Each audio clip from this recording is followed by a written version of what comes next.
Okay, back again. Now we're going to start putting in some of the leather strips, or at least one of them anyway. So first of all, let's pop over the reference level again. What we're going to do, let's show you that. We're going to run a strip of leather between here and here. Okay, so that will be one of these pieces here. So be like that there. So again, just back into our family editor, onto the reference level. Now, I'm going to do this by simply putting in an extrusion, and we'll make a few assumptions along the way. One of them is that the leather will be 2 millimeters thick. So what we can do is use the information we have to create this. So under the create tool, create an extrusion. What I'm going to do is a couple of rough bits of work first. So I can find this point, for instance, and put that there. Now if that's 10, I need this thing to be 12 to give me a 2 mil radius. So let's bring that in a bit. There we go. So 12 mil there. I'll do another one here. So roughly there. And yeah, 12. Alright, that'll do. Now I'm going to run another line center to center on this, and you'll see why in a moment. So that'll go from there to there. What I'm going to do now is offset this line by 2 millimeters. So I'm going to say that the leather we're using is going around both sides. So click on the offset button that's available to us up here. Numerical offset, 2 millimeters, great. So click there to get one side, and click here to get the other. Now, having done that, what I can do is start removing the bits I don't want. I don't want that. And in actual fact, I don't want the circle either. What we really want there is an arc to run from this point here all the way around and stopping there. And the reason we want that is because we want to be able to use the fillet tool, as you'll see here. So what the fillet tool will do for us is allow us to try and create a smooth effect between those two arcs there, or two lines I should say, like so. Okay, so let's see how we can do that.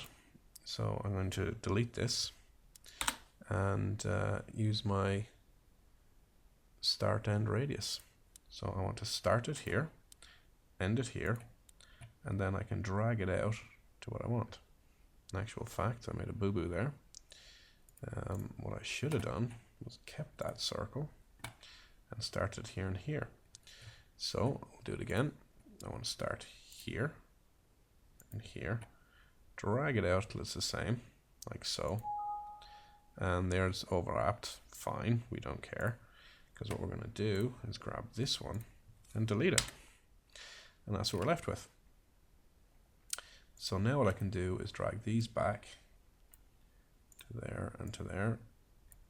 A little bit, yep, it's doing a nice job for me. And I'll just do the same down here. So that circle's pretty horrible. Never mind. There we go. Start, end, radius. Again, getting the overlap warning, but that doesn't matter because we're going to delete the circle. And again, grab these back. And if we're to extrude it like this, it's not going to look terribly good because we'll have that sharp finish there. So this is where we want to bring in that fillet. So click on the fillet here. I'm going to give this thing a radius of 3, why not? And click those two and you can see how that works. I'll do the same here and here. Not great, but it'll do. And we'll do the same up here. So there and there, there, and finish. So now we have is an extrusion of that shape. And of course, when we look at this in a 3D view, it's going to be in the wrong location. So let's have a quick look in a 3D view and see exactly where it is. There it is. What we can do is spin to one of the side views. Left might be better. And now what we can do is move it up or down according to our needs. So we want it to exist somewhere in here, so I can just grab this up to there maybe, and pull this bit up here, like so. So have another look at this in the 3D view. And there we go, it's starting to make a little more sense. I think I'm on a bad location there, that's not great. So quick adjustment on that as well. So I just need to move this up another little bit and see what we get now. Not great. Just need to play about with it a bit to get that right. But you should get the idea from there anyway on how this works. And again, what you'll do is you'll apply the correct materials to that. And I think we'll leave it there on this one.